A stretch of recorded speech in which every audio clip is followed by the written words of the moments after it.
yesterday I decided that I wasn't moving as fast as I wanted to, and that's where I was writing this narrative, and it was taking too long, and it's 9 pages, and that was all this up here, and it actually got to the halfway point. I'm still thinking about somehow going through and finishing this here, so hopefully it'll have 9 more pages or something for the second half. And what I'll use is I made up a list of plot points, so maybe I'll flesh the rest of this out because I don't think I should just like abandon it. But I wanted to get something done so I could get the first phase done quickly. So what I did is I said, okay, I'm gonna see if I can do like just a page of story so I could actually get on to making the game part of it. And so I started with this line: a man from a realm, a princess from another, are brought into a real magic kingdom turned tourist resort by a good wizard to help bring it back from the brink of bankruptcy and to stop a previously banished evil sorcerer from taking all of the realms connected to it. Then what I did is I started this, and this is actually the backstory. I was realizing, well, this isn't succinct, and this isn't even the main story. This is the backstory to it. Once upon a time, there was a real life magic kingdom. The kingdom wasn't doing so well financially. Taxes were all at an all-time high. Most of the citizens and inns were run down. People had very little to eat, and the economy tanked. And one day, a wizard named Hubert, who happened to be the king's advisor and very close friend, decided they needed some way to generate an income, and that way was tourism. The king was skeptical at first, and then, as Hubert mentioned, the many tourist resorts in different realms and how they were all doing, the king thought a bit about it and decided it was a good idea. So they set about turning the kingdom into Enchanted Lands Tourist Resort. I think I call it Enchanted Lands Magical Resort, but whatever. All was doing well until an evil sorcerer by the name of Maximilian Spell started kidnapping tourists and eventually was caught enslaving them to mine Quicksilver because he had plans to build a machine that would open portals to any realm so he could conquer them. But before he could execute his plans to build the machine, he was caught and banished. Okay, so that's actually the kind of the setup. I was thinking about at one point going into like Adventure Game Studio, which is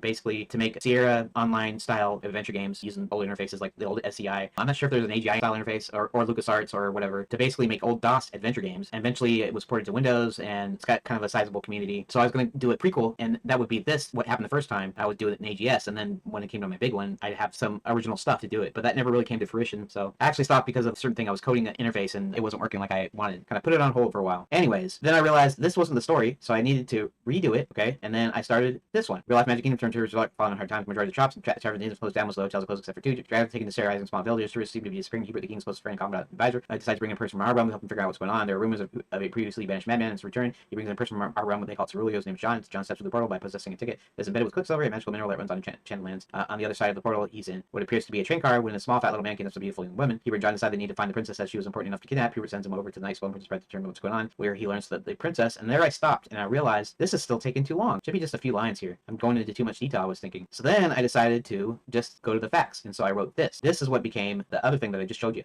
but the first half. And these are just some notes about what Max's plans are, and then other kinds of notes. And then I came to somebody suggested on the Libera.chat IRC network in the Blender channel, Blender 3D, the software, because I actually edit live streams in Blender 3D, in Blender's visual sequence editor, I think they call it. So sometimes I talk about my game in there, and someone suggested me that I need to list them out as events on individual lines, and just the explicit stuff. No detail, no fluff, no flowery language or nothing. It's just got to be to the point. And so I decided to do that. And what I did is I started from halfway into it. It would be right about here. After reviewing the papers, they formulated a plan is where I started, which is the second half of the game, or the story, of the plot. Then I converted that paragraph above to this form, this plot point outline thing. And here it is. I'll go ahead and read it to you. And I may need to modify it a little bit because there's some things that are general, some things that are taking up too long, and I need to add a little bit more detail somewhere and remove some detail somewhere else maybe. So here it is. Enchanted Lands, a real magic kingdom, is turned into a tourist resort. Falling in hard times where everything's closed up. Tourists and citizens alike have started disappearing. Presumably these would be on 3 cards or 3 rooms or descriptions, but this is just opening description, so I probably could find a way of combining this into one line just to tell what I wanted. A princess from another realm is kidnapped. Hubert, friend advisor to the king, brings in John from our realm to help. I'm thinking about switching those around. In fact, this is what I can do right now is I can switch them around.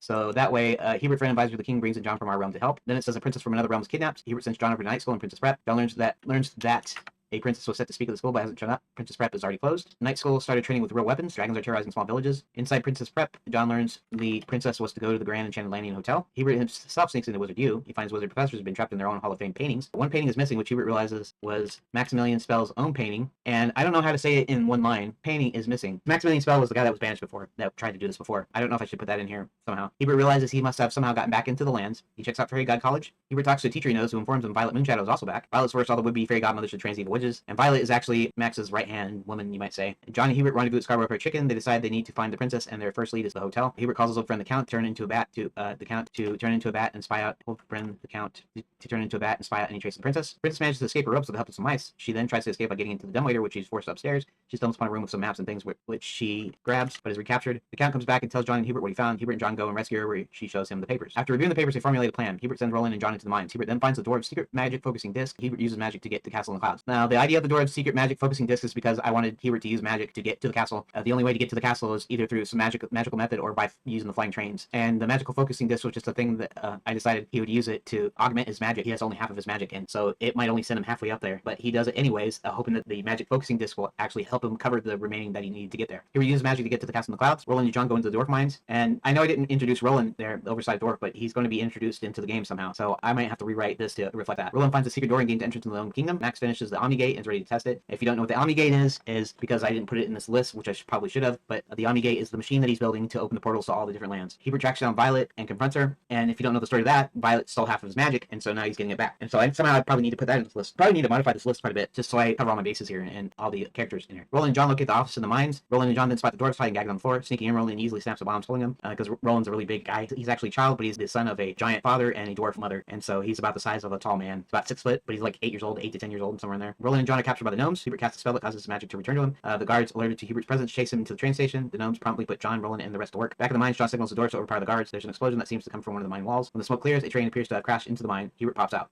Disoriented by the explosion, the gnome guards are easily overpowered. The slaves get released, start to run out of the mines. Hubert shouts for everyone to head back to the Renaissance Fair, which, as I said before, is the street that has all the taverns, the inns, the restaurants, otherwise known as Orthogon Alley, which is a little joke. Hubert sends John to night school to inform them and enlist their help. Hubert goes to Fairy God College, now with full magic, and breaks the magic shield. Hubert then lets out all the would-be fairy godmothers and convinces them to help him. John goes back into the night school with Sir William. A lot of the knights or knights in training have a lot of respect for Sir William. Sir William that tells them what's happening, it's their help. Now, Sir William I also have to introduce, which I haven't here. I also have a couple of dragon characters, which I haven't shown anywhere in this. And then we have the Black Knight. We have like the rest of the villains, basically, and I might have to put those in here because they're going to be part of the game too, I think. They all rendezvous back at Scarborough for a chicken. The gang, including John the Prince and Hubert, sitting around the table in a seat that plays full of people, citizens, and tourists alike. People spill out to the streets, also include giants, dragons, and other creatures. Hubert begins to speak to the crowd. Meanwhile, in the castle at the Omni Gate, Max has his technicians activate the machine. First at half hour, he has them open a few gates and a few more. Thousands of gates are opened simultaneously and shut off. Max has his guards assemble the armies of the creatures and men. As soon as all the armies are assembled, he starts seeing a large amount of trains flying in. Realizing who they are, he commands his army to attack them. He orders his technicians to put the machine at full power and open all the portals. A large battle ensues. The battle starts waning in favor of the Enchanted Lands. John spots Max trying to escape via one of the portals and chases him. John tackles Max, but Max throws him off and starts running for a stairwell. John chases Max up the stairs onto the catwalk. They begin to fight. John still has his silver ticket. Max manages to grab it out of his coat. Also grabbing for the ticket, he pulls John down with him. He goes over the edge. John holds on the catwalk with his feet as Max dangles below. Max starts slipping, but with the ticket in hand, eventually falls. John turns away as Max falls, and when he turns back, Max is just gone. Coming back down, out of breath and full of bruises and scratches, he notices the battle's almost over. As the battle comes to a close, the princess and Hubert manage to make their way over to John. Eventually, all that's left is cleanup. Sometime later in the throne room, Hubert talks privately to John and Princess Karen.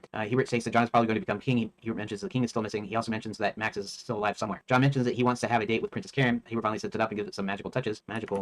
He then leaves them in peace to eat dinner and to talk. And there we go. And that's the end. So that's the story as it stands. Those are the plot outlines. I still need to work on this a little bit just to refine it, just to add in the other characters, add in more of the story, make sure things aren't vague, make sure things aren't too detailed, that sort of thing. And we'll see what we have. I should be able to start working on this game here, I guess, the week after, which honestly I should have already been on the way to making a game. So I don't know if I'll get this done by the end of January. But that's the update. That's what I've been doing this last couple days.